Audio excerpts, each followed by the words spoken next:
Hello everyone, good morning. So इथे आमची देवपूजा झालेली आहे आणि पार्ट 2 स्टार्ट झाली.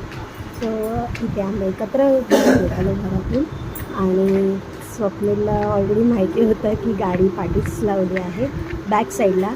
तर आम्ही तिकडेच चाललो आहे. तर खूप प्रयत्न केले त्याला म्हणजे त्याच्याबरोबर निघायला, कारण की आम्ही दोघंही वेगळे वेगळे निघतो आणि फायनली मंदिर उघडलं आहे. आणि ही माझी बेबी हाय. आणि स्वप्नील गेला गाडीच्या इथे आणि तो मला सारखा विचारतो तू का व्हिडिओ काढतेस. तर मी मनात बोलली की डिक्की उघडल्यावर काय. अँड फायनली त्याने गिफ्ट पाहिला. त्याला काय आहे तर त्याला कळलं नाही स्टार्टिंगला, पण नंतर तुला जाऊ दे, मला लेट होतं, मी नंतर बघतो. पण मी त्याला फोर्स केला की नाही बघ ना, लवकर निघालो असतो तर पाहिलं असतं, पण 10 वाजून गेलेले आणि दोघांना पण ऑफिसला लेट होत होता.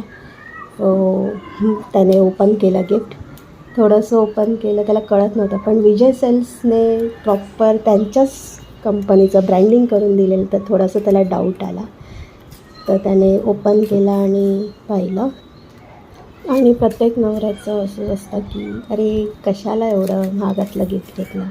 सो स्वप्नीलचं पण तसंच झालं आणि त्याला मी बोलली की नाही एकदा ओपन करून बघ काय दिलं नाही. तुला नाही नंतर ओपन तर बघीन, करून नंतर बघ बघीन. आतमधला. पण त्याने माझ्यासाठी गिफ्ट ओपन केलं.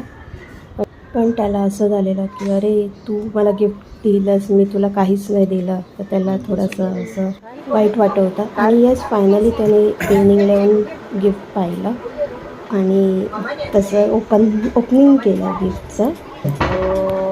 त्याला गिफ्ट खूप आवडलं, पण तो असं एक्सप्रेस करत नाही कधी. पण वाईट खूप वाटत होतं की मी काही गिफ्ट नाही दिलं. पण मी तुला एवढंच सांगू शकते की थँक्यू फॉर एव्हरीथिंग. तू माझ्यासाठी जे करतोस त्यापुढे हे गिफ्ट नथिंग आहे. And happy anniversary my love.